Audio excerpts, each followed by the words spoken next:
Bom dia a todos e a todas. Estamos dando início à segunda sessão do Fórum 10 anos da Lei de Cotas, História, Dilemas e Resultados, que é uma iniciativa do Afro-Sebrap e do GEMA, vinculado do Grupo de Estudo Multiculturalismo e Ações Afirmativas, vinculado ao IESP, UERJ. Na sessão de hoje, intitulada Dados de Ingresso, teremos a participação de Fernanda Lemos, que é mestranda do IESP, da UERJ, Adriano Seikevics, que é pesquisador do INEP, Instituto Nacional de Estudos e Pesquisas Educacionais Anísio Teixeira, e professor colaborador da Universidade de Brasília, e de Rafael Maia, que é professor do Departamento de Estatística da Unicamp e coordenador de pesquisa na Comissão Permanente para os Vestibulares, Conveste Unicamp. Então, os expositores terão, cada um, 20 minutos para a sua apresentação e daremos, então, a sequência na mesa na ordem em que os expositores e expositora foram apresentados. Então, iniciamos com Fernanda, na sequência, o Adriano e, por fim, o Rafael. Então, passo a palavra a Fernanda. Olá, bom dia a todos e todas. Eu sou Fernanda Gonçalves, sou engenheira de formação e sou pesquisadora no GEMA, que é o Grupo de Estudos Multidisciplinar de Ação Afirmativa. Eu vou falar um pouquinho do levantamento bibliográfico que a gente conduziu dentro da pesquisa do consórcio. Eu vou apresentar, na verdade são pequenos slides, nada muito maçante, mas eu vou trazer os resultados preliminares, na verdade os resultados que a gente encontrou.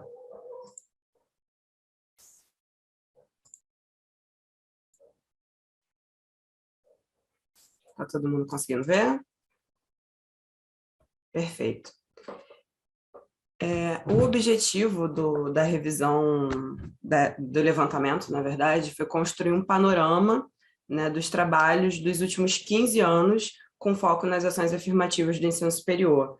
Então, o nosso recorte era trabalhos que contemplassem apenas as ações afirmativas nesse recorte. O que era, por exemplo, de mercado de trabalho, etc., não estava dentro do nosso escopo de trabalho. Qual foi a metodologia que a gente utilizou? A gente fez um levantamento com esses operadores booleanos, ação afirmativa, affirmative action, né, em inglês, cotas raciais ou cota racial, e Brasil, e eram textos indexados do Google Acadêmico, apenas textos citados, e as publicações dos anos de 2006 a 2021. Então, essa pesquisa retornou para a gente 975 resultados, 732 textos eram dentro do recorte temporal que a gente imaginava, né? Na verdade, que a gente colocou dentro do recorte que a gente estabeleceu, e 412 textos tratavam de ações afirmativas no ensino superior. A partir disso, a gente contou com uma equipe, né? Foram muitas mãos, na verdade, para fazer essa análise. Foram, se eu não me engano, 8 pessoas, se eu não estiver esquecendo de ninguém. O Luiz Augusto Campos coordenou esse trabalho e eu e a Poema subcoordenamos. Então, inicialmente, não tem nenhum slide, mas eu vou falar como que se deu o trabalho. Inicialmente, a gente fez um questionário, basicamente, do que a gente precisava, e esse questionário ele foi sendo ajustado ao longo do tempo. Então, se tivesse alguma divergência sobre duas pessoas fazendo a mesma análise, a gente voltava no ponto, senão seguia. E aí eu vou passar por alguns dados aqui que foram os resultados do que a gente fez. Desculpa, não sei exatamente se todos os pontos ficaram muito bem elucidados, mas senão a gente pode falar disso depois. E aqui nesse ponto a gente vai falar sobre os tipos de produção majoritários que a gente encontrou nessa base de dados, né? A maior parte das produções, na verdade, não falavam de ações afirmativas no ensino superior brasileiro. 32,8% eram análises a partir de dados empíricos, que era, na verdade, o que a gente estava buscando, né? Porque o objetivo era entender como que as ações afirmativas eram avaliadas, né, dentro do cenário que a gente tinha. 15,7% eram reflexão teórica ou normativa, 5,5% eram revisão bibliográfica e apenas 2,3% eram ensaio de opinião. E quando a gente está falando dessa base especificamente, a gente está falando de todas as produções dentro do recorte temporal que a gente estabeleceu, né, de 2006 até 2021. E aqui a gente está falando sobre as centralidades das ações afirmativas dentro das produções, né? Então, é possível verificar que existem dois polos, ou muitos textos tinham uma centralidade no tema, ou não se propunham avaliar. Então, aqui a gente também está falando dos textos que estavam dentro do recorte temporal, né? E, enfim, uma quantidade muito menor de textos falavam de uma forma secundária ou marginal ou mencionável. E nesse ponto em específico, sobre a dimensão estudada, a gente está falando apenas de textos que avaliavam empiricamente. Então, como que a gente fez esse cruzamento de dados? Como que essa análise foi feita? Mais de um texto poderia abarcar um texto poderia abarcar mais de uma dimensão.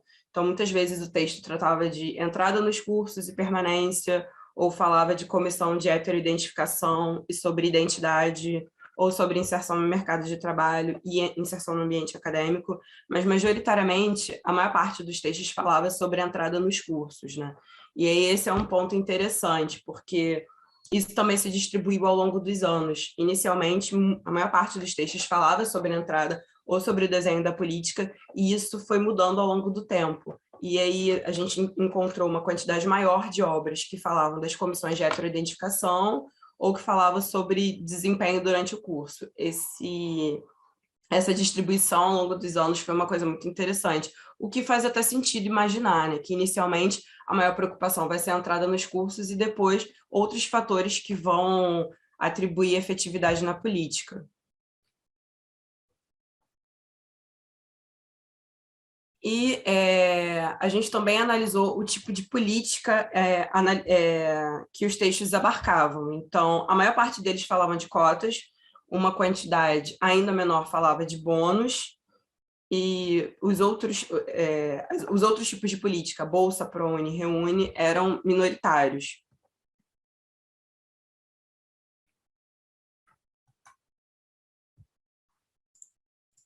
E esse foi um ponto bem importante. A gente tentou, normalmente no GEMA, a gente separa todas as análises em cotas sociais e cotas raciais, né?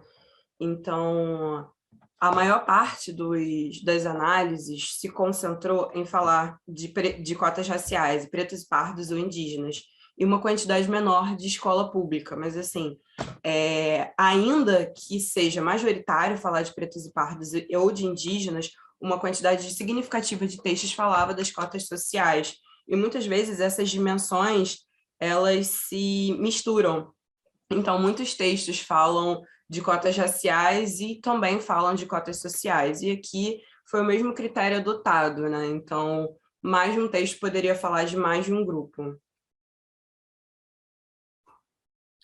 E um ponto importante nesse gráfico. Uma quantidade muito pequena de textos falava sobre pessoas com deficiência, né? Então, esse grupo, dentre todos, foi o grupo menos analisado.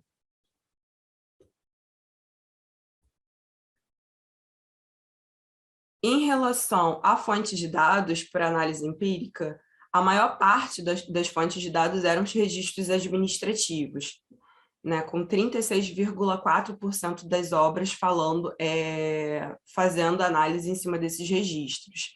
26% das análises eram bases de dados próprios, 26% era entrevista em profundidade e 22% a base de dados governamentais, seja PNAD, seja ENEM, e 0,6% era observação participante. E um ponto interessante também é que Perdão, acho que eu me perdi aqui no controle, mas foi. Um ponto interessante é que a maior parte dos textos não ficava muito claro, muitas vezes, né? Como que era essa base de dados. Então, enfim, a gente conseguiu chegar nesses resultados. E o ponto, talvez, na verdade, esse é o ponto mais importante da nossa análise de dados, né?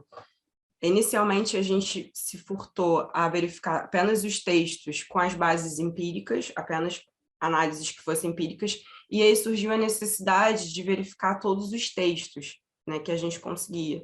Então, a maior parte das análises tinha uma avaliação bastante positiva, né, como vocês podem ver, tanto para as ações afirmativas com recorte social, tanto para as afirmativas com recorte racial.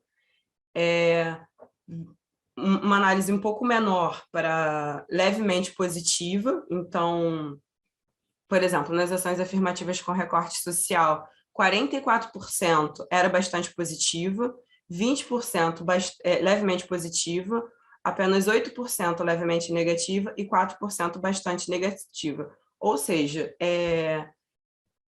em ambos, né, tanto com recorte racial e quanto, desculpa, aqui está com recorte racial e com recorte, com recorte racial desculpa, com recorte social e com recorte racial.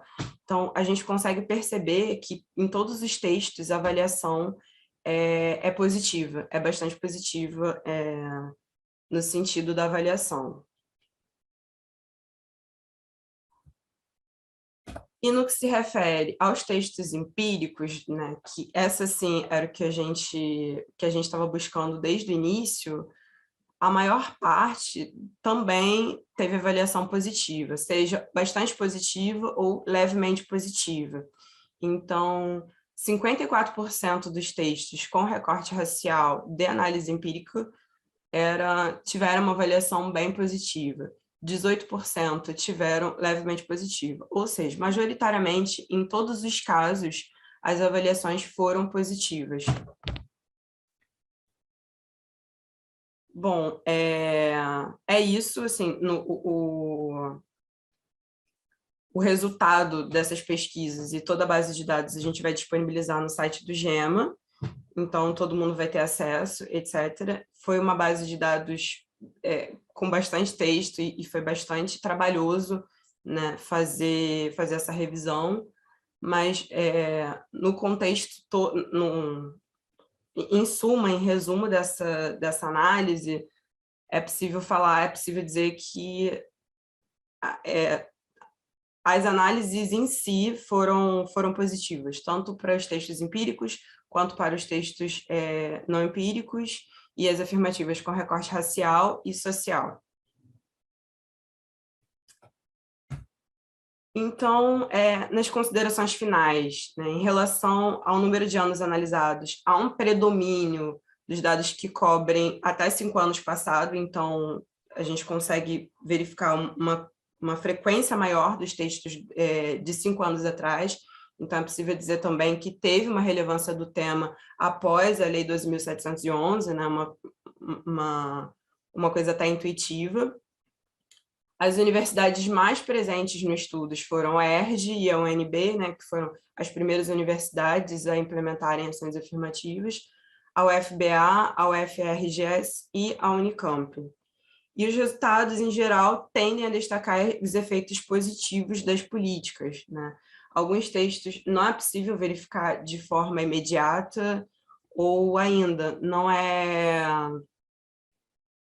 o texto não deixa claro sobre os efeitos positivos ou negativos, mas ainda assim, de forma geral, os resultados tendem a ser positivos. Então, é isso. Encerro a apresentação. Muito obrigado, Fernanda. Ato contínuo, passamos a palavra para Adriano Sienkiewicz. Olá, bom dia, tudo bom? Obrigado, Joasi. Obrigado também, Fernanda, pela apresentação muito interessante, essa revisão. Eu vou fazer uma apresentação aqui sobre, pegando um pouco um balanço desses 10 anos da lei de cotas que completou, da lei federal, né, que completou esse ano. Eu estou aqui no INEP, atrás de mim tem esse painel sobre as 20 metas do PNE. Estou falando isso para lembrar que a gente vai ter a CONAI, né, no mês que vem, que é um evento importante para decidir o novo planejamento educacional. E na meta 12 do atual PNE, a gente tem duas estratégias que se referem explicitamente sobre ações afirmativas, né? Sobre a adoção de ações afirmativas. O PNE incentiva isso e incentiva políticas focalizadas, de maneira geral, para pessoas de situação de maior vulnerabilidade socioeconômica, pretos, pardos, indígenas, pessoas com deficiência. Então, isso está no corpo da nossa legislação, do nosso planejamento. Espero que esteja também nos próximos 10 anos de PNE que a gente tem pela frente a partir de 2024, aí que está se desenhando. Bom, eu vou compartilhar minha apresentação. Trata-se de um trabalho que eu fiz em colaboração com a Úrsula Mello, que é a minha grande coautora, minha grande parceira na discussão de cotas. E vamos lá, então. Eu vou, evidentemente, por uma questão de tempo, eu vou fazer uma apresentação mais panorâmica, né, tentando fazer um pouco de um balanço aí desses 10 anos, o que a lei avançou, o que a gente entende como uma dificuldade maior na lei, né?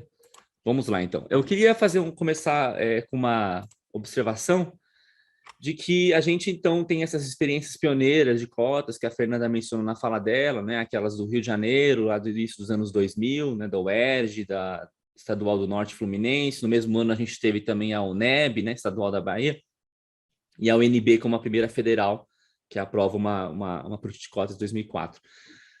Então, a gente vem assistindo a implementação de política de ação afirmativa, mas a lei de cotas ela ainda assim representa um marco muito grande. A gente vê isso nesse gráfico à esquerda, em que qual que é o percentual de vagas reservadas nas universidades por estado, por grande região do Brasil, que reservam vagas para alunos de escola pública e pretos, pardos, indígenas simultaneamente. A gente vê que depois do corte da lei de cotas há um salto nessas proporções de vagas observadas, um salto maior do que se observa no gráfico à direita, que considera apenas os alunos que estudaram no ensino médio público sem um critério racial. Então, esse grupo já era mais beneficiário da lei de cotas, das políticas de cotas antes da legislação federal de 2012, mas o critério racial foi um dos que foi mais impulsionado aí pela legislação e gerou um grande impacto que a gente vai observar. Eu vou trazer apenas um outro dado diagnóstico, porque eu quero focar mais na perspectiva da lei de cotas daqui para frente. Esse é um dado que eu apresento muito nas minhas falas sobre cotas, que mostra as variações no perfil dos ingressantes das federais entre 2012, então, quando a lei ainda não estava em vigor, até 2016, quando ela está integralmente em vigor. E a gente vê um incremento nos percentuais de todos os grupos beneficiários da lei de cotas. Os maiores incrementos aconteceram quando a gente considera o critério racial, né, que é o avanço então da presença de alunos de escola pública e PPI aumentou 39% nesse período, 37% se a gente considera critério racial junto com o critério de renda domiciliar per capita. Então, foram esses grupos o resultado global da lei que a gente gerou nos nossos estudos, né?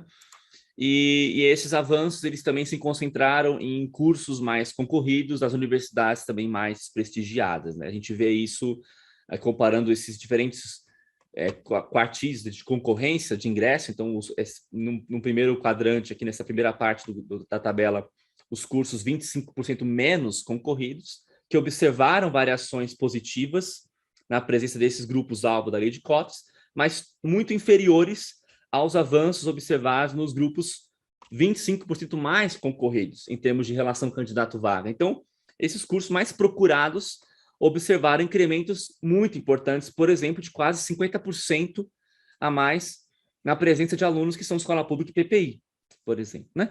Agora, o que eu quero... Bom, aqui só para a gente ter uma ideia de como é que esses cursos se diferenciam, né? Eu estou comparando diferentes carreiras. No primeiro gráfico, então, o percentual de ingressantes que vieram da escola pública, e no segundo gráfico, escola pública e PPI, e a gente vê que nesses cursos mais elitizados ao pé do gráfico, como, por exemplo, medicina, relações internacionais, odontologia, direito, psicologia, engenharia, a gente tem uma variação ali entre o antes, em 2012 para 2016, maior. Então, mostrando um pouco aí, de uma maneira mais concreta, essas variações se concentrando em cursos que partiam de patamares menores de inclusão social, ao passo que aqueles cursos que já eram mais permeáveis a alunos desse perfil socioeconômico e racial, eles sofreram menos alterações, como se vê aqui na pedagogia, os cursos tecnológicos, letras, matemática, serviço social, etc. Bom, vamos então ao núcleo da minha fala hoje. Eu vou passar rapidamente por diferentes pontos da lei de cotas, né? Um ponto para cada um dos 3 critérios originais da lei. Então, vou falar um pouco sobre a reserva de vagas para egresso do ensino médio público. Vou falar também depois sobre a reserva com recorte de renda, então, para estudantes de baixa renda. Em seguida, o ponto C, a reserva racial, a subcota racial para pretos, pardos e indígenas. E eu concluo depois falando sobre a implementação da lei via Sistema de Seleção Unificado, o SISU, que é uma questão muito sensível e que foi, acho que, subteorizada ou um pouco ignorada no debate público, que focou muito mais no desenho da lei, nos critérios de implementação da lei, alguns resultados, mas muito pouco sobre a forma de implementação dela, né? Bom, sobre a reserva de vagas para o ensino médio público, então a gente tinha que esse critério de cotas, ele já era o mais importante, o mais utilizado antes de adotar uma lei federal, tá? Então, as políticas que as universidades já tinham, de modo geral, contemplava esse critério, que também é muito utilizado em outros países, por exemplo, Estados Unidos, Reino Unido, França, Chile, Israel, também tem experiências de lei de cotas baseada na procedência escolar do aluno. E a gente vê nesse gráfico, eu gosto muito dele, porque ele mostra a transformação ao longo do tempo da linha tracejada, que é como é que se distribuem, né, os cursos em função da proporção de ingressantes de escola pública, e depois a gente vê um achatamento disso, em que cursos que tinham menos de 50%, tinham 20%, 30%, 40% dos seus ingressantes eram de escola pública, eles praticamente não existem mais. A gente tem, então, uma concentração, os cursos vão ter, no mínimo, 50% de alunos de escola pública para frente, que é o que a lei exige, né? Então, a gente, de fato, eliminou-se essa existência de cursos que tinham praticamente nada de alunos que vinham do ensino médio público. Isso não acontece mais, né? Esse critério ele é muito importante, mas ele tem algumas questões, algumas vantagens e desvantagens, e algumas questões que a gente enfatiza, a Úrsula e eu, né? Primeiro, você ter uma cota para alunos de escola pública, ela é um critério de fácil gestão, é muito fácil de você comprovar, é menos passível de fraudes, só você ter o histórico escolar do aluno, você sabe onde é que ele estudou, e ele funciona bem como uma proxy do nível socioeconômico, então ele identifica, de alguma maneira, de modo geral, né, estudantes que têm uma origem mais vulnerável. Agora, ele tem alguns problemas nesse critério, que eu destaco 2, né? Primeiro, que ele pode beneficiar alunos, digamos, de uma nata das escolas públicas, notavelmente dos institutos federais, escolas técnicas estaduais ou federais, e também dos colégios militares, que entram na conta de escolas públicas, muito embora tenham um perfil institucional muito diferenciado, né? Ele também tem uma dificuldade, uma consequência não planejada, que ele pode influenciar, por exemplo, nas escolhas que os alunos vão fazer, de quais escolas eles vão estudar ao longo da sua educação básica. E isso pode colocar algumas distorções, digamos, de alunos que não deveriam se beneficiar da lei de cotas, acabam instrumentalizando esse uso da escola pública para poder ingressar depois, né? A Úrsula mostra a ocorrência disso nos trabalhos dela. A gente tem discutido que talvez no ano que vem, em algum momento mais oportuno, que se retome uma discussão sobre ações afirmativas no Brasil, a gente poderia pensar a maneira de coibir isso. Por exemplo, impedir que escolas públicas muito diferenciadas, por exemplo, os colégios militares, se beneficiem da lei de cotas. Acho que esse é um ponto de revisão simples de fazer do ponto de vista normativo, mas extremamente complexo do ponto de vista político, mas é importante que seja feito, né? A gente também tem levantado a discussão se não seria interessante beneficiar não apenas quem estudou o ensino médio público, né, o ensino médio na rede pública, mas também, talvez, uma parte dos anos finais do ensino fundamental, os anos finais ou o ensino fundamental todo. Ainda não temos uma resposta sobre possíveis consequências disso, mas a gente levanta essa discussão também se não seria interessante para focalizar um pouco melhor esse critério. Sobre o recorte de renda, existe um consenso na literatura de que ele foi o que menos funcionou do ponto de vista de ingresso, tá, ao longo da lei, basicamente porque uma grande parte, né, 77%, de acordo com nossos cálculos, dos ingressantes das federais já vem de famílias com uma renda igual ou inferior a 1,5 per capita. E isso acontece porque o Brasil é tão desigual que uma renda familiar per capita de 1,5 salário mínimo já te coloca entre os 20% mais ricos da sociedade brasileira, né? Então, é um critério que não é muito bem focalizado do ponto de vista de captação dos mais pobres, né? A gente vê nessa tabela, por exemplo, que entre inscritos do Enem, a gente tem aqui que 90% deles, ao longo dos anos, em média, já atendem a esse critério. Então, ele não está captando assim, um grupo mais necessitado, ele está pegando, na verdade, uma parcela muito representativa da juventude, né? De modo que apenas 7 das 104 instituições federais para as quais se aplica a lei de cotas, apenas 7 não atendiam esse percentual mínimo, que é ter 25% de ingressantes de escola pública e de baixa renda. Então, na verdade, a maior parte deles já tinha esse perfil, né? O critério de renda, ele é muito importante na sua concepção, porque ele permite uma focalização melhor, se bem desenhado, né? Ele está menos sujeito a esse efeito que a gente chama de creaming, que é beneficiar a nata daquele segmento, porque você pode individualizar melhor, atingir melhor certos grupos mais necessitados, né? E ele também está integrado com os critérios de renda do PNAES, do plano da assistência estudantil, das bolsas integrais do ProUni, que também funcionam com esse mesmo corte de renda. Então, cria uma integração ali entre essas políticas que é bastante interessante. Porém, ele é um critério de difícil administração, ele envolve uma comprovação muito complexa de rendimentos. Tem pessoas que falam, não, mas é um critério totalmente objetivo. Não, objetivo, mas ele está sujeito à comprovação, e essa comprovação pode ter subdeclaração de renda, né? A gente também tem, por causa disso, ele também está sujeito a fraudes, você pode mentir a renda domiciliar para tentar se beneficiar, né? Então, a gente tem pensado também de uma maneira não muito conclusiva nesse caso, como melhorar esse critério, se é o caso de mantê-lo, de continuar com um recorte de renda na lei de cotas, né? A gente levanta a possibilidade de, eventualmente, rever, então, diminuir, por exemplo, de 1,5 per capita para 1 per capita, mas a gente teria que analisar um pouco os impactos disso, sobre o perfil de quem vai entrar, o quanto que a gente vai estar excluindo pessoas que concluem ensino médio ou não, enfim, tem questões aí de desigualdade importantes para serem consideradas, mas uma maneira de validar ou de tentar entender o alcance desse critério seria, por exemplo, integrar com as bases de outros programas sociais, notavelmente o Cadastro Único, que é a base para pagamento do Bolsa Família e outros benefícios sociais. Então, o Cadastro Único, como ele já é uma base que historicamente já consegue ter um cadastro muito abrangente das pessoas mais pobres no Brasil, seria interessante pelo menos ver um pouco quem é que está se beneficiando do critério de renda, assim, o quanto que ele está de fato pegando a porção mais mais necessitada da sociedade. Agora, essa integração de bases, ela não é nem um pouco trivial, né? Nem um pouco. O terceiro ponto, então, o PPI, né? Então, a gente tem o critério de a subcota racial, que já era utilizada por 22 das 42 universidades federais que adotavam políticas de ação formativa antes da lei de cotas, né? Então, a experiência nossa aí da pioneira federal foi a UNB, né? Que tinha um critério racial de 20%, né?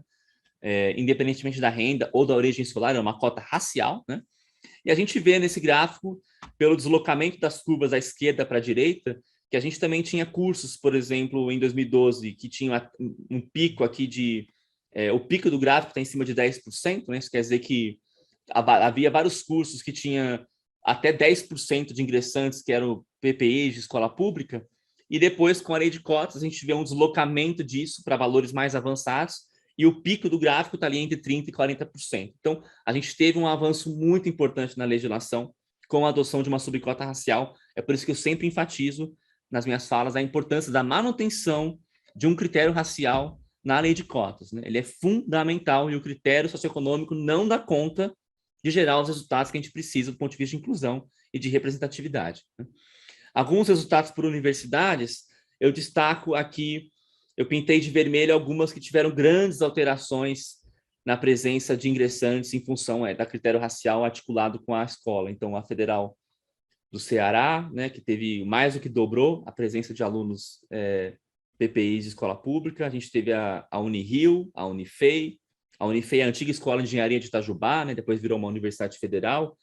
A Unirio é a Federal do Estado do Rio de Janeiro. A gente tem também a UFSC, e a Federal de Ciências da Saúde de Porto Alegre, que também é uma antiga escola de medicina. Então, essas instituições, essas à base do gráfico, elas parecem que foram menos efetivas, mas na verdade não. Elas têm uma presença menor de alunos negros, também por serem instituições localizadas na região sul do Brasil, mas as variações relativas entre o antes e depois são muito, muito marcadas e nem um pouco desprezíveis, tá? Do ponto de vista de impacto da lei.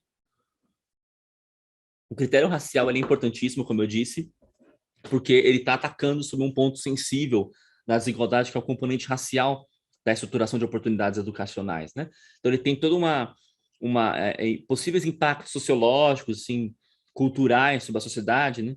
De positivação de identidades raciais, de aumentar a representação social de pretos, pardos, indígenas em posições de poder, né? Então, ele comprovadamente é importante se o objetivo é combater desigualdades raciais, né? E não apenas socioeconômicas, né? Agora, ele tem algumas desvantagens.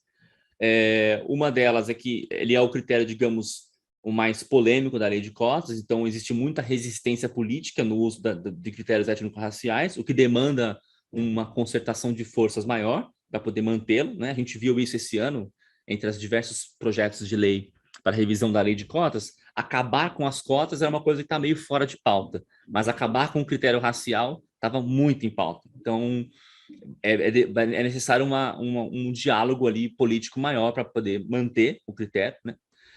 E ele também tem ele também está sujeito a fraudes, né? Com todos os critérios que eu mencionei, então, o de escola pública menos, mas o de renda também, então, que são as declarações raciais de cunho mais oportunista, né? Que vem sendo denunciadas principalmente pelo movimento negro desde que a lei foi implementada, mas com mais força na última metade de vigência da lei, que gerou mais impactos também sobre consequências disso, né?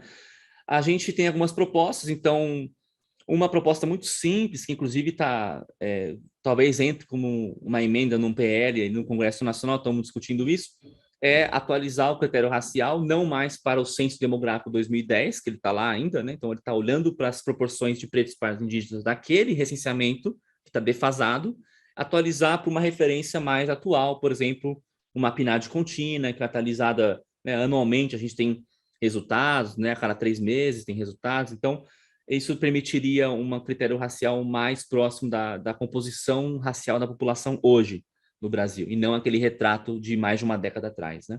E a gente também tem, né, a lei de cotas, ela poderia instruir melhor as instituições federais, quer seja no corpo da lei, quer seja no decreto regulamentador, como lidar com as denúncias de fraudes, né? E dar um pouco mais de orientação para as comissões de heteroidentificação, né, que foram criadas meio que aos trancos e barrancos ao longo do tempo, por um aprendizado prático da política. Eu acho que a gente já pode incorporar esse aprendizado no corpo da legislação e centralizar melhor algumas orientações de boas práticas para a verificação dessas identidades raciais, evitando, assim, os casos de fraude, que também vão se concentrar naqueles cursos mais disputados, onde o risco, né, do não ingresso, o custo disso é maior, né? Para concluir, então, o último ponto, e depois eu vou para as considerações finais, a gente tem uma questão que eu vou passar brevemente, que é sobre a forma de implementação da lei, né? Então, a gente tem, da maneira como a lei foi implementada, né, e aconteceu concomitantemente à implementação do SISU, que centralizou uma boa parte das vagas das federais, né? A gente tem uma série de listas de concorrência que são específicas para cada modalidade e combinação de cotas, né? Então, a pessoa, por exemplo, ela pode entrar pela ampla concorrência, que é esse quadro verde, ou pela cota. E aí, para a cota, ela tem que ser de escola pública. Mas dentro dessa cota, a gente vai ter, na verdade, uma série de combinações, né? Quem é de baixa renda, quem não é, quem é PPI, quem não é, quem é pessoa com deficiência ou não, e todas essas combinações escalonadas aí de critérios, né? O problema disso é que isso criou algumas modalidades de concorrência que as pessoas concorriam só entre quem solicitava aquela mesma cota, né? E isso é muito problemático, porque um aluno que tem uma nota muito alta, por exemplo, ele poderia perfeitamente entrar pela ampla concorrência, mas se você força esse aluno a entrar pela cota, você está transformando a cota numa espécie de um teto de inclusão e não num piso de inclusão. Então, na verdade, uma das propostas que a gente faz é para que todas as universidades adotem isso, candidatos com nota suficiente para ingressar pela ampla concorrência não devem ocupar vagas de cotas. Esse é um ponto fundamental. Isso é adotado na nossa legislação federal das cotas para concursos públicos, mas para as universidades, não. Existe essa possibilidade, mas não está muito bem definida ainda, não está no corpo da lei, né? E também a gente...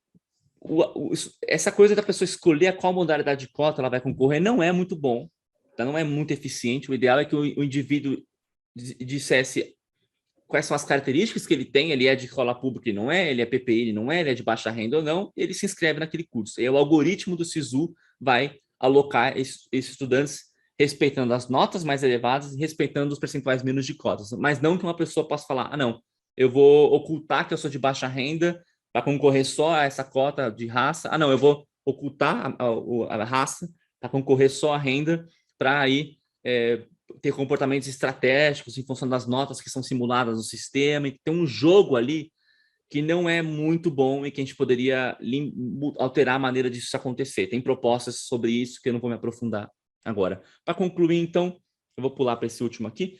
Então, eu queria chamar a atenção para alguns pontos, né?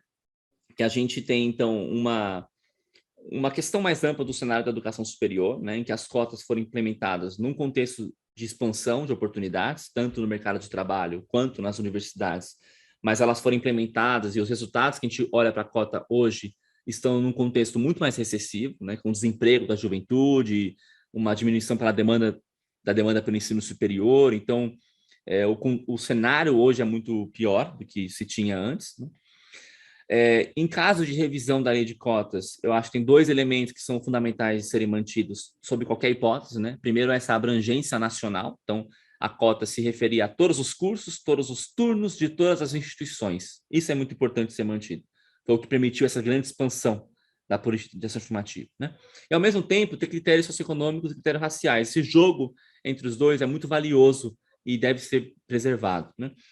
A gente tem alguns pontos, então, que eu mencionei de revisão, só para retomar rapidamente, né? Então, a gente pode evitar distorções entre quem se beneficia do ensino médio público, por exemplo, retirando escolas, colégios militares da lei de cotas, e eu falo nominalmente delas porque eu acho que é um problema nominal, é um problema das escolas militares, né, das Forças Armadas, né?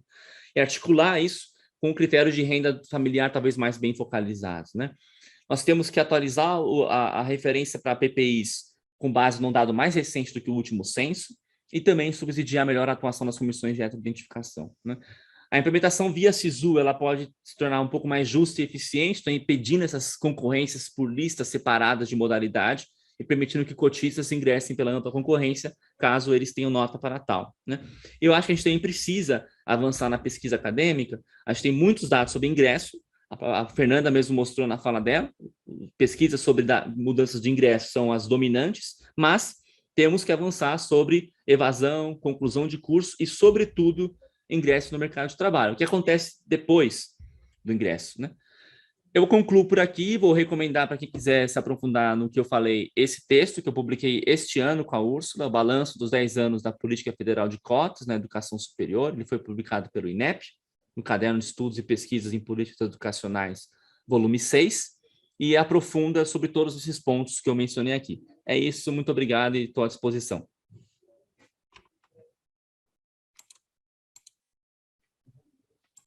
Muito obrigado, Adriano. Passamos agora para o Rafael Maia.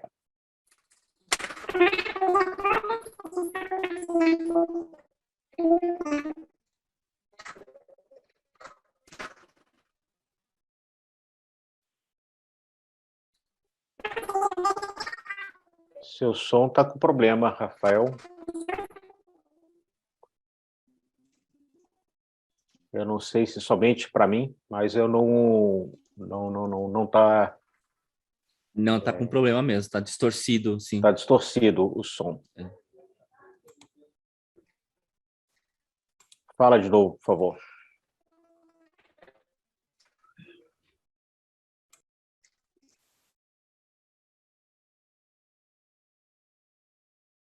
Não estou te escutando agora, nesse momento. Consegue me ouvir? Agora sim, melhorou. Fala normal, pode dar sequência aí na sua apresentação. Melhorou o áudio? Perfeito, está Sim. funcionando bem. Então, tá, eu vou compartilhar a tela aqui.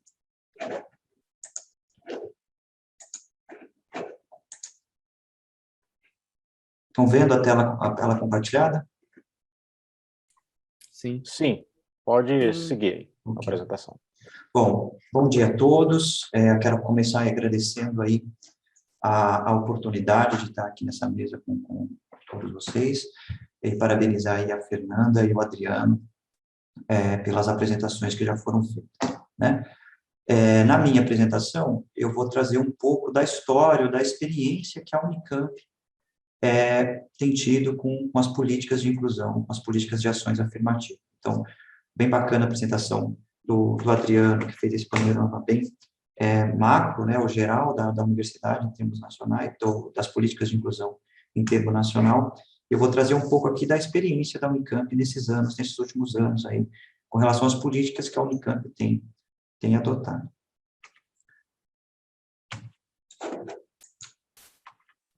Bom, só falando um pouquinho da Unicamp, contextualizando um pouco o tamanho dela, então a Unicamp tem hoje em torno de 69 cursos de graduação, são ofertadas anualmente cerca de 3.550 vagas, e hoje nós temos, eu vou falar um pouco mais à frente, várias modalidades de ingresso que vão para além do tradicional vestibular. Nós temos matriculados hoje na Unicamp cerca de 20.500 alunos de graduação e cerca de 17.000 alunos de pós-graduação. Então, uma universidade também muito forte na pesquisa, né? E temos hoje um pouco menos aí de 2.000 docentes na universidade.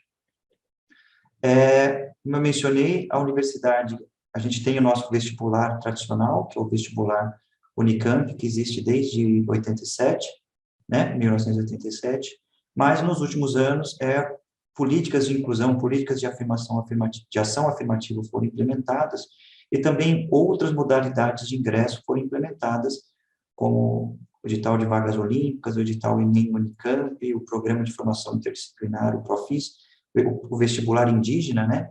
E eu vou falar um pouco dessa história, de como essas coisas foram acontecendo ao longo da história aqui na universidade. Então, falando ainda das políticas de inclusão e das formas de ingresso, acho que a primeira política de inclusão que é importante colocar aqui é o nosso programa de isenção, que dá isenção na inscrição do vestibular e agora também dá isenção no edital Enem Unicamp. Esse é um programa que foi implementado no ano 2000. Ele tem hoje 4 modalidades, que é a isenção para alunos de escola pública de baixa renda, isenção para alunos que vão se candidatar a cursos de licenciatura noturno, para esse não tem critério de renda, né, de escola. Colocamos esse ano uma outra categoria, que foi a isenção para quem vem de escola particular, mas é bolsista na escola, com critério de renda, e algumas vagas reservadas, algumas isenções reservadas para funcionários da universidade. Nesse programa, a gente tem concedido de 8 a 10 mil isenções, basicamente a gente concede isenção para todo mundo que pede a isenção e que a documentação está completa, né?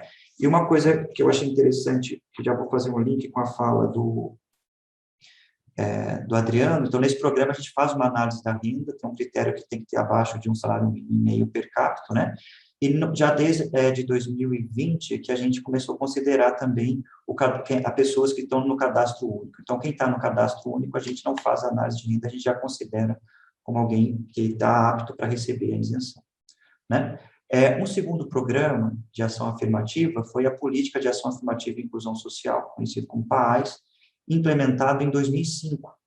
Então, esse programa, ele bonifica alunos de escola pública, quem estudou integralmente o ensino médio em escola pública, dá uma bonificação na nota do vestibular, e aqueles que, além de vierem de escola pública, se autodeclaravam pretos ou pardos, também recebiam uma bonificação. Essa política, ela sofreu algumas alterações, em especial, eu vou falar um pouco mais à frente também dessa alteração, quando a gente implementa a política de cotas. Então, ela é uma bonificação na nota do vestibular. Inicialmente, era uma bonificação dada apenas na nota final do vestibular. Em 2016, essa bonificação é revisada, tem um aumento significativo dessa bonificação, e ela passa a ser dada também na primeira fase. O vestibular da Unicamp tem 2 fases, então, na primeira fase também passou a ser dada essa bonificação, tendo um impacto também no número de candidatos de escola pública que vão para a segunda fase do vestibular e também para de candidatos pretos e pardos. Foi no ano de 2016, quando a gente teve essa modificação mais ampla da bonificação, que a gente atingiu a meta de 50% de alunos de escola pública ingressantes na universidade. Né? Temos um outro programa, que é o Programa de Formação Interdisciplinar. Esse é um programa para alunos de escola pública da região de Campinas. São ofertadas 120 vagas. Esses alunos ingressam, passam, eles são selecionados com a nota do Enem, eles passam por uma formação interdisciplinar de 2 anos aqui na universidade, recebem um certificado, e depois disso eles têm vagas já reservadas para eles nos cursos de graduação. Todos os cursos de graduação têm pelo menos uma vaga reservada para esses alunos. Ao todo são 160 vagas. São mais vagas do que, de fato, candidatos que a gente recebe. Né? As cotas, de fato, elas só foram implementadas em 2019. Foi uma demanda que foi aprovada no Conselho Universitário em 2017, e ela foi implementada no ingresso em 2019. Então, as cotas étnico-raciais, a gente colocou, a universidade implementou um piso de 25% das suas vagas reservadas para alunos autodeclarados, pretos ou pardos, né, independente da escola pública. Né? Essas vagas, esses 25%, 15%, eles vão para o vestibular Unicamp, e nesse mesmo ano nós tivemos a implementação de outras formas de ingresso, como eu mencionei, entre elas o edital Enem Unicamp. O edital Enem Unicamp, ele tem 20% das vagas, do total de vagas regulares de cada curso estão nesse edital. A gente preferiu ter um edital próprio a colocar as vagas no SISU, e das vagas que estão no edital Enem Unicamp, metade, o que representa 10% das vagas regulares, são vagas para autodeclarados pretos e pardos, são vagas de cotas étnico-raciais. Né? No vestibular Unicamp, essas vagas que estão lá, elas têm, a gente costuma dizer que o nosso programa, o nosso sistema de cotas étnico-raciais no vestibular é um sistema dinâmico, por 2 razões. Primeiro, que é diferente de como é no SISU, como colocou mesmo no nosso edital em Unicamp, que o candidato ele concorre apenas com aqueles mesmos candidatos que optaram pelo sistema de cotas. No nosso vestibular, o candidato que concorre ao sistema de cotas, ele concorre às vagas de cotas, mas ele também concorre às vagas de ampla concorrência. Então, se ele tiver nota para ocupar uma vaga de ampla concorrência, ele vai ocupar. Né? Também, no nosso sistema, a gente também diz que ele é dinâmico, porque o número de vagas tem um piso, mas ele que está dos 15% das vagas regulares, mas ele pode chegar a 27% a depender do desempenho dos candidatos cotistas. Então, a gente tem um sistema que, juntando o vestibular com o edital Enem Unicamp, permite que a gente inclua pelo menos 25% dos nossos candidatos com vagas de cotas, mas que pode chegar a 37,2%, que era, no momento da implementação da política, a porcentagem de candidatos, de pessoas autodeclaradas pretos e pardos na população do estado de São Paulo. Né? Então, em 2019, nós temos esse sistema de cotas implementado, temos as vagas reservadas no Enem. As vagas do Enem, parte eram para alunos de escola pública e parte eram para alunos de escola pública autodeclarados pretos e pardos, e tinha ainda 1/4 das vagas para alunos autodeclarados pretos e pardos, independente da origem escolar. Né? Quando a gente faz isso, uma outra modificação que foi implementada é que o PAS, né, que é essa bonificação no vestibular, ele continua valendo para o vestibular. Então, no vestibular, a gente não tem reserva de vagas para a escola pública, mas a gente tem uma bonificação para os candidatos que têm origem escolar de escolas públicas. Então, a gente fez uma outra mudança, porque a gente bonifica candidatos que estudaram integralmente o ensino médio e escola pública, mas também a gente passou a bonificar os candidatos que estudaram os anos finais do ensino fundamental, ou ensino fundamental 2, do 6º ao 9º ano, em escolas públicas. Então, se ele estudou o ensino fundamental ensino fundamental 2 em escolas públicas, ou se ele estudou o ensino médio em escola pública, ele tem uma bonificação.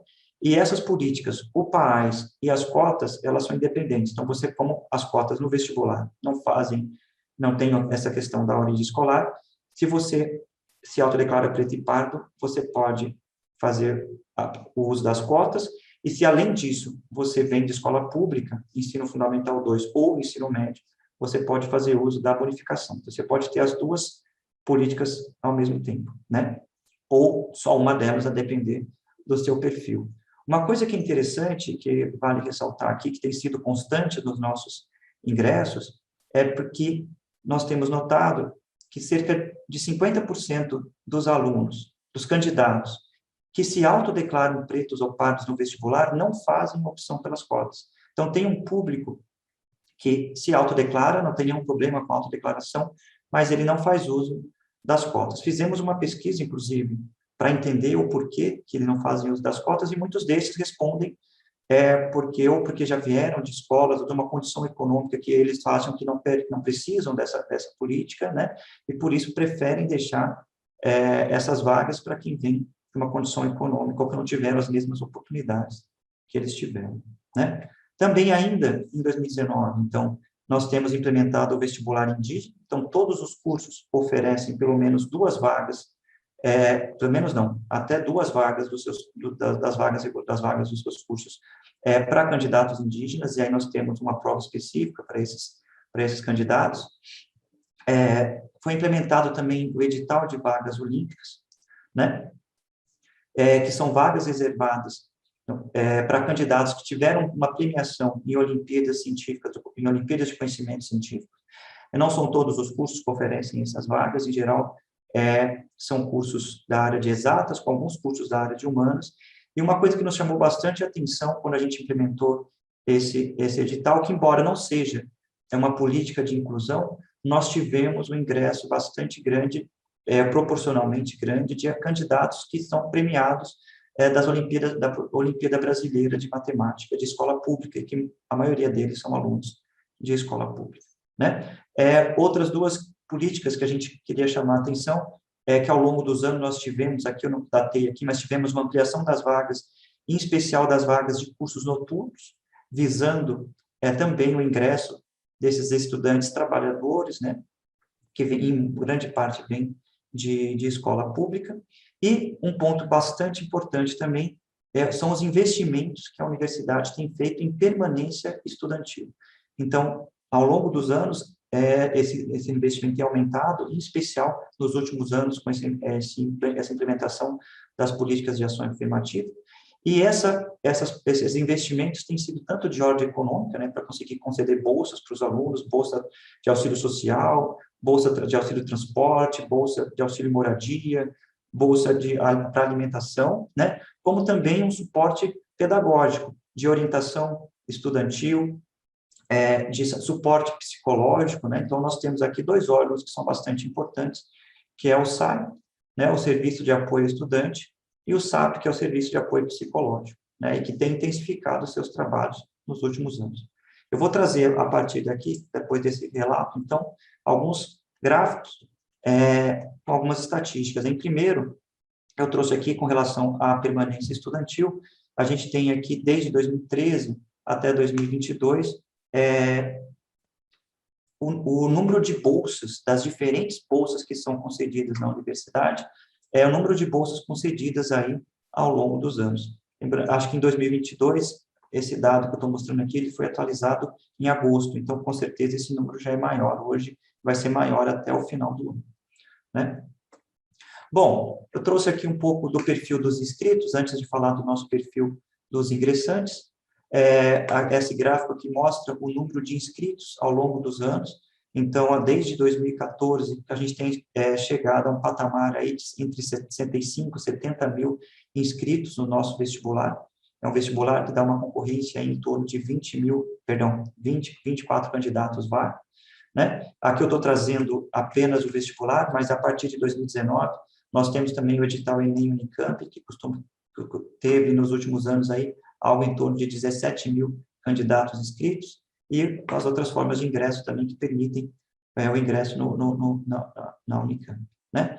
Aqui eu estratifiquei os inscritos, e aí só para chamar a atenção, em 4 grupos, né? São os candidatos de escola pública que não se autodeclaram pretos, pardos indígenas, é a curva em vermelho, a curva em amarelo, os de escola pública autodeclarados pretos, pardos indígenas, a curva em azul, que é a maior ali, que é os não de escola, que não vêm de escola pública e não se autodeclaram pretos e pardos, e a curva verde aqui embaixo,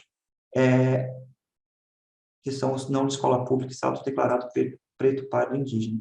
E uma coisa que é interessante, embora não esteja aqui em proporção, tá, um número absoluto, mas é que ao longo dos anos, embora a gente tenha implementado as políticas de inclusão, isso tem impactado no perfil dos ingressantes, como eu vou mostrar mais adiante, no perfil dos inscritos, em especial do inscrito vestibular, não tem um aumento significativo da proporção de alunos de escola pública ou de alunos autodeclarados pretos e pardos. Esse perfil ele vem sendo mantido ao longo dos anos. Em geral, nós temos aí algo em torno de 30% dos nossos inscritos no vestibular, eles são de escolas públicas, que cursaram integralmente o ensino médio em escola pública.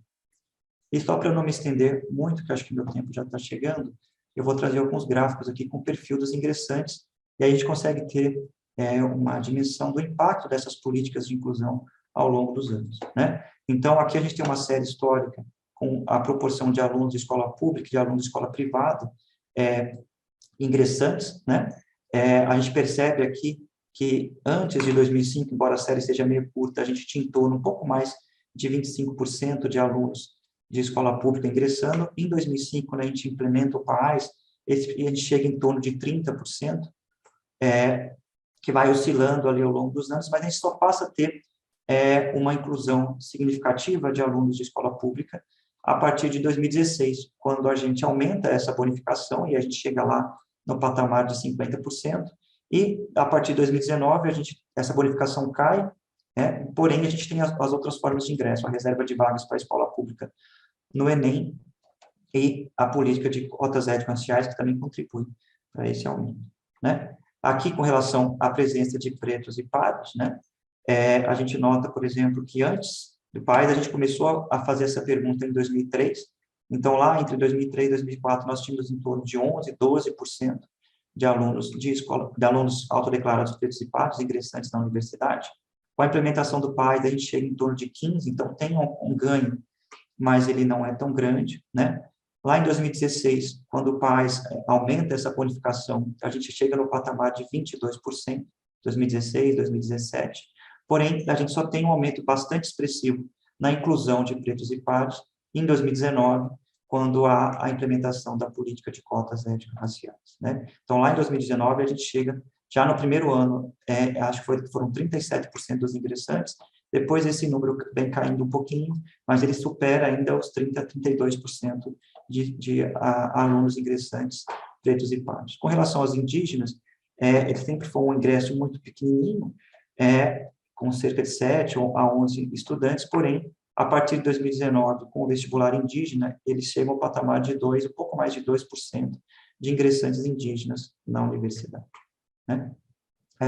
Com relação à renda, um dado como o Adriano mostrou na apresentação dele, a gente percebe também entre os nossos ingressantes uma presença maior, a gente não chega a 90%, mas ao longo dos anos, uma presença maior de estudantes com renda, colocando aqui como critério o salário de um salário mínimo e meio, né, per capita. Então, nos últimos anos, em cerca de 50% dos nossos alunos ingressantes apresentam uma renda per capita de um salário mínimo e meio, né?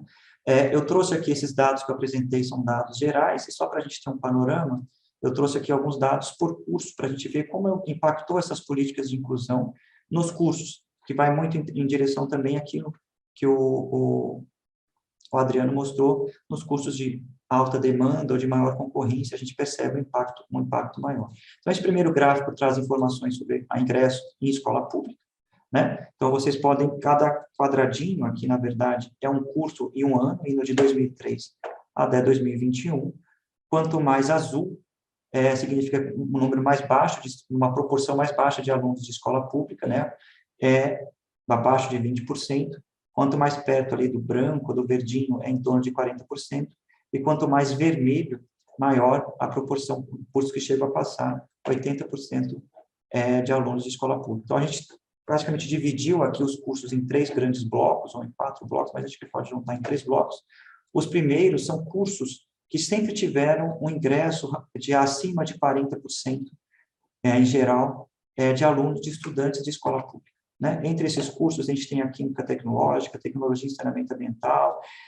Basicamente, são cursos noturnos. Tem aqui a Engenharia Elétrica, que é a Engenharia Elétrica noturna, a gente tem tanto noturno diurno, a Educação Física noturno, são basicamente cursos noturnos que sempre tiveram um ingresso maior de alunos de escola pública, né? E mesmo depois das políticas de inclusão, eles mantiveram ou não tiveram um impacto tão grande, né? Esse último curso aqui, esse último bloco que está mais à direita, eu vou começar a chamar a atenção também por ele, são cursos que tinham uma demanda, um ingresso que não era tão grande, mas já tinham algum ingresso de escola pública, e depois, com as políticas de inclusão, em especial a partir de 2016, passa a ter um ingresso maior, né?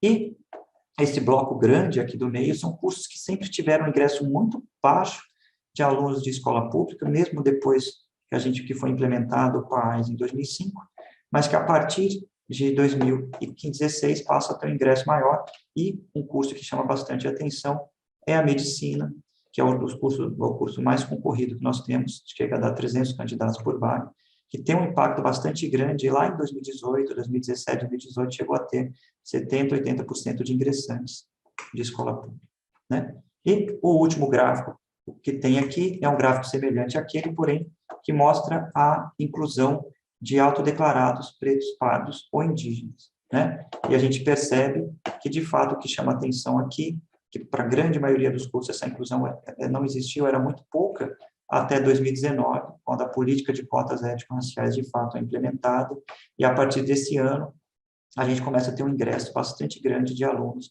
autodeclarados pretos e pardos. Com alguns cursos, a nossa meta era chegar a 37%, e alguns cursos superam essa meta, né, com algo em torno de 40%, 50%, às vezes até um pouco mais, de 50% de ingressantes de escola. Termino aqui chamando a atenção que muitos dos dados da Unicamp, do perfil socioeconômico dos nossos ingressantes e dos nossos inscritos, eles estão disponíveis, né? Então, esse site aqui, convest.shinyapps.io, o perfil socioeconômico, ele é um site aberto, ele está lá no próprio site da Convest, quem tiver interesse pode ingressar lá no site e acessar boa parte desses dados, ok? No mais, eu fico à disposição e agradeço aqui a presença de todos.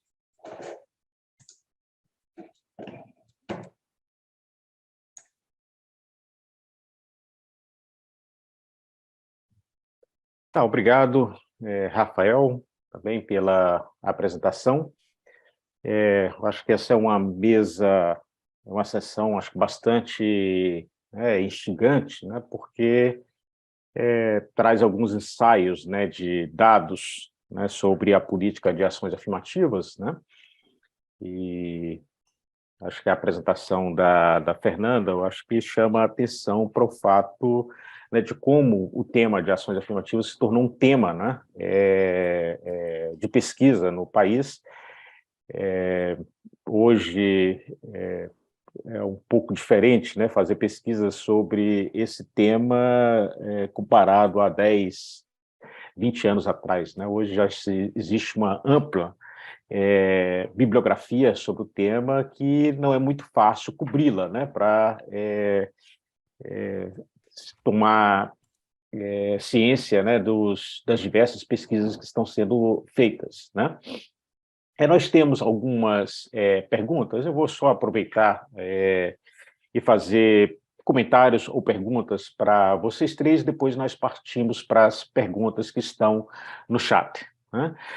Primeiro, Fernanda, eu não percebi destacado no seu levantamento bibliográfico alguma consideração a respeito da política de ação afirmativa para a população indígena, né? Quanto que isso tem aparecido nas revisões bibliográficas. Me parece que o tema está um pouco escondido, né, apenas pela ideia das cotas étnico-raciais, mas quantos textos efetivamente se dedicam às ações afirmativas para a população indígena, né? Eu acho que tanto o texto a apresentação do Adriano quanto do Rafael, excelentes, assim como da Fernanda também, excelentes apresentações, eu acho que por diversos motivos, né? Eu acho que sobretudo, né, nesse ano de 2022, que se ensaiou uma avaliação, né, da política, né, eu acho que apresentações de dados como esses que foram apresentados pelo Adriano são muito importantes, né, porque eu acho que dão uma visão geral do que está acontecendo. O Adriano ensaia algumas possibilidades aqui de temas que deveriam ser discutidos, né, numa possível revisão, né, da lei, né? E, por outro lado, né, eu acho que a experiência da Unicamp trazida pelo Rafael, eu acho que traz um bom exemplo, né, de monitoramento da política, né? Algo que me parece que não temos, né, no mesmo grau de excelência nas 104 instituições, né, que adotam ações afirmativas, né? Então, acho que essa experiência da Unicamp, quer dizer, valeria a pena ser replicada em termos institucionais, né, para que, em algum momento em que tivéssemos que colocar esse tema, né, na pauta, nós tivéssemos dados de qualidade, né, como esses que o Rafael apresentou, né? Mas, sem muitas delongas, eu vou passar aqui para o chat. Então, eu acredito que vocês estão tendo acesso às perguntas também, mas eu vou fazê-las para que fiquem gravadas aí também, né? Então, perguntas do YouTube. A primeira por Bárbara Geraldo de Castro. Ela dirige a pergunta ao Adriano, né? Há alguma iniciativa que olhe para participação de PPI em escolas privadas inseridas em contextos e baixa renda e baixa performance no Enem? Essa é uma primeira pergunta. Segunda pergunta, né, do Luiz Augusto Campos, também direcionada ao Adriano. Você mencionou que o critério de renda não funcionou tão bem. No entanto, você mesmo mostra que houve uma intensa diversificação de renda no ensino superior. O que explica melhor essa diversificação? A Felícia, ela parabeniza aí por termos esse panorama completo, também direcionada ao Adriano, né? Se a mudança no critério de renda não controlaria, pergunta, né? Se a mudança no critério de renda não controlaria o efeito das escolas públicas de elite. Uma Sayonara pergunta se teremos acesso aos arquivos das apresentações. Rosana Hering, todas, me parece, dirigidas ao Adriano. Vamos lá. Obrigado pela apresentação, Adriano. E pergunto, você tem ou conhece algum estudo sobre a cota para estudantes nascidos no próprio estado que algumas universidades têm adotado? Outra pergunta da Rosana Hering, além das escolas militares, não seria importante excluir todas as escolas federais da cota de escola pública? Isso acho que é um tema... O Adriano levantou esse tema, né? É um tema bastante candente, né? Eu me lembro, só um comentário, né, que o Mário Teodoro e o Renato Ferreira, né, que na ocasião trabalhavam na CEPI e começaram a percorrer os ministérios apresentando a Lei 12.000, o que se tornaria a Lei 12.711, estiveram nos diálogos também com o Congresso Nacional, etc., a proposta deles era a inclusão das instituições de ensino superior vinculadas ao Ministério da Defesa, né? E chegou no Ministério da Defesa, não, senhor. ITA, AMAN, não vai se submeter a esse tipo de política, né? De repente, ao invés de problematizar as cotas para escolas públicas, teríamos que forçar o Ministério da Defesa também a adotar a política de cotas, né? É um jogo também, há um argumento que podemos trazer para o debate, né? Vamos lá. Ok. Augusto, deixa eu ver quantas perguntas, temos mais 3. Então, Luiz Augusto Campos pergunta, Rafael, o sistema da Unicamp é muito plural, parabéns pelo trabalho, mas vocês não correm o risco de complexificar demais o sistema? Os estudantes entendem todas essas políticas? também o Marcelo Trachtenberg, aliás, agora o Marcelo Trachtenberg. Não seria importante incluir na lei de cotas uma cota para negros, independente do percurso escolar? O racismo não está só na escola pública. Aliás, há indícios de que é maior na privada.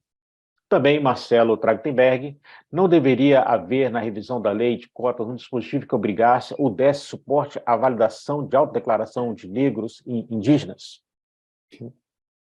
Então, são essas perguntas. Eu não sei se teremos tempo suficiente para responder a todos. Eu acho que na ordem da apresentação, acho que tanto para comentários quanto para responder as perguntas, começamos pela Fernanda, na sequência Adriano e Rafael. Obrigada, Joás, obrigada, Adriano e Rafael, pelas excelentes apresentações. A gente que estuda o tema, né? E eu ainda estou iniciando esse processo de ficar calma e tranquila em apresentações. Então, vendo apresentações de vocês, lembrando de várias coisas que eu esqueci de falar. A pergunta é específica sobre as políticas afirmativas voltadas para indígenas, né?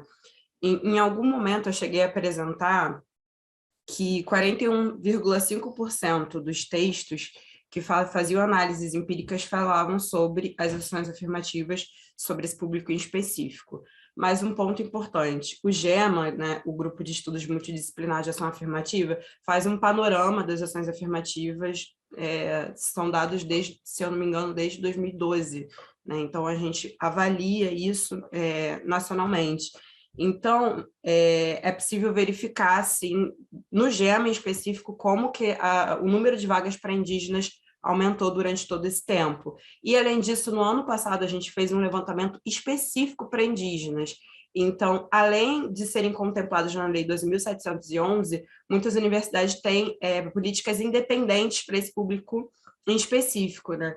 Então, existe uma quantidade de vagas que normalmente ela é realizada fora do vestibular tradicional ou não, depende da política que a universidade adota. Então, esse público é sim contemplado e, na verdade, tiveram sim bastantes estudos no levantamento que contemplavam esse grupo, tá? E aí é isso, né? O Alto Jabá do GEMA vale verificar, porque a gente tem vários estudos super interessantes que contemplam, inclusive, grupos específicos. Teve o levantamento indígena e teve também o levantamento quilombola. E é importante para a gente verificar como que a política ela contempla esses grupos específicos, né, das comunidades originárias. Acho que eu respondi. Bom, Obrigada. Eu vou responder muito objetivamente as perguntas, tá, Joás? E já faço minha despedida. Vou rapidamente, então, pergunta da Bárbara sobre TPIs de escolas privadas. Desconheço estudos específicos sobre isso. Recomendo dar uma olhada nos trabalhos da Maria Tereza Gonzaga Alves, Chico Soares, que vão analisar, Flávia Pereira Xavier também, que vão analisar as desigualdades socioeconômicas e raciais nas escolas brasileiras. O que eu posso recomendar é o trabalho da Úrsula Mello, minha colega, que analisou essas mudanças, alunos que estão na escola privada, no fundamental, e depois migram para a pública para se beneficiar das cotas. Ela mostra que esse movimento de migração da privada para a pública acontece principalmente entre alunos das públicas de menor nível socioeconômico e com menor desempenho. Então, os alunos das escolas privadas de elite tendem a permanecer nessas escolas até o final do ensino médio. São a porção mais vulnerável dos alunos das privadas que migram para a pública depois para pegar a cota. Luiz Augusto, de fato, o critério de renda não funcionou muito bem, mas essa diversificação de renda que aconteceu no ensino superior vai muito além da política de cotas, né? É uma diversificação que aconteceu no sistema como um todo, muito fruto da expansão, tanto das públicas quanto das privadas, né? E as privadas responderam de uma maneira importante por essa assimilação dos mais pobres no ensino superior, né? O ProUni é uma política importante, talvez, e ter um recorte de renda similar ao da cota, mas talvez ele tenha sido mais importante para a inclusão dos mais pobres no ensino superior do que a cota foi nas federais. Então, a cota das federais em si foi pouco efetivo, mas o conjunto de políticas de expansão e de acesso ao ensino superior foram importantes para colocar os mais pobres. E aí a cota da escola pública tem indiretamente um papel nisso também, né? Sobre a pergunta da Felícia Picanso, não creio que um critério de renda mais bem focalizado controle pelas escolas públicas de elite. poderia combater esse problema, porque a gente tem, na verdade, a renda é uma subcota dentro da cota de escola pública. Então, a gente continuaria tendo um grupo que ingressa da escola pública que não entra pela cota de renda. Isso, em si, já é um problema na minha visão. A Rosana pergunta sobre exclusão das escolas federais. Eu tinha essa postura antes, professora, mas como os institutos federais eles também são alvo da lei de cotas, né? Eles também têm cota para ingressar no Instituto Federal, é a mesma lei, né, que a lei das universidades. Eu acho que me parece politicamente problemático excluir uma instituição pública que também é alvo de uma cota. Eu acho que o problema está concentrado nos colégios militares, né? Essas instituições que o Joás mencionou, como o ITA, o IME, eles de fato foram excluídos da lei de cotas por um lobby das Forças Armadas, mas o Ministério Público ele demandou que eles adotassem políticas de ação informativa. São diferentes da lei, mas eles têm. Eu acho que a gente tem que lutar para que eles tenham cota e excluir o colégio militar da cota também das federais. Eu não acho que é um jogo que a gente tem que ceder, não. Acho que a gente tem que lutar pelo lado mais inclusivo desse ponto, né? Não conheço nenhum estudo que analise cota para estudantes nascidos no próprio estado, então vou ficar devendo essa para a professora Rosana. E, para finalizar, sobre o Marcelo Trachtenberg, me pergunta duas coisas, né? Uma sobre a validação da declaração racial. Sim, eu concordo, é o ponto que eu mencionei. Eu acho que a gente tem que trazer essa questão da heteroidentificação para o corpo da legislação e já orientar nesse sentido. E sobre se seria interessante ter uma cota para negros, independentemente do percurso escolar, eu acho que aí é uma questão mais política do que técnica, assim. Se a gente quer priorizar a inclusão de pretos pardos, independentemente do background socioeconômico, de fato a gente seria bem sucedido nisso. Mas a gente também estaria beneficiando alunos negros indígenas que vieram de escolas particulares de elite, né? A gente quer é um trade-off, né? A gente quer beneficiar esse grupo ou a gente quer priorizar PPIs de escolas públicas, PPIs de uma origem social mais vulnerável? Eu preferiria manter o desenho que a gente tem na política hoje do que redesenhar isso. Mas acho que é uma discussão mais política do que técnica. Tá? Eu encerro por aqui, agradeço pelas perguntas, pela participação e é um prazer estar com vocês nessa mesa, todos vocês, Fernanda, Rafael e Joás. Bom, primeiro, Fernanda, eu quero dizer que eu estou junto com você. Eu ainda estou aprendendo como é que faz para ficar calmo. Se a hora que você descobrir a fórmula, você avisa. E dizer que a vantagem de num quadro como esse, você ser o último, te ajuda, porque as apresentações anteriores te fazem lembrar de pontos e te ajuda a conduzir sua apresentação. Então, nesse ponto, eu fiquei em vantagem em relação aos anteriores. O Luiz pergunta o seguinte, ele fala que o sistema da Unicamp ele é plural, mas se a gente não corre o risco de complexificar demais o sistema, se os estudantes entendem. A gente entende que o sistema todo, como eu mencionei, ele é complexo, porque a gente tem a política de cotas, a reserva para vagas para pretos e pardos, ao mesmo tempo a gente tem uma bonificação para alunos de escola pública, a gente tem um ingresso pelo vestibular, tem um ingresso pelo edital Enem Unicamp, tem um ingresso pelo, enfim. O que eu posso dizer primeiro ele parece, num primeiro momento, ele parece mais complexo do que de fato ele é. Né? Com o tempo a gente consegue digerir, a gente consegue chegar que ele não é tão complexo. Né? E a segunda coisa é que a Converge ela tem feito um trabalho bastante grande desde 2019 de divulgação das suas políticas de inclusão, das suas formas de ingresso. Né? Então, a gente vai às escolas e faz palestras e explica, enfim. Então, tem feito um trabalho bastante grande para divulgar e para explicar esses processos. Então, a gente acredita que os estudantes, ainda que não tenham total compreensão de todo o sistema, mas quando eles chegam, esse candidato, eles têm uma compreensão razoável das formas das políticas de inclusão e das formas de ingresso. No mais, também agradeço pela oportunidade de estar aqui e foi um prazer participar dessa mesa com todos vocês.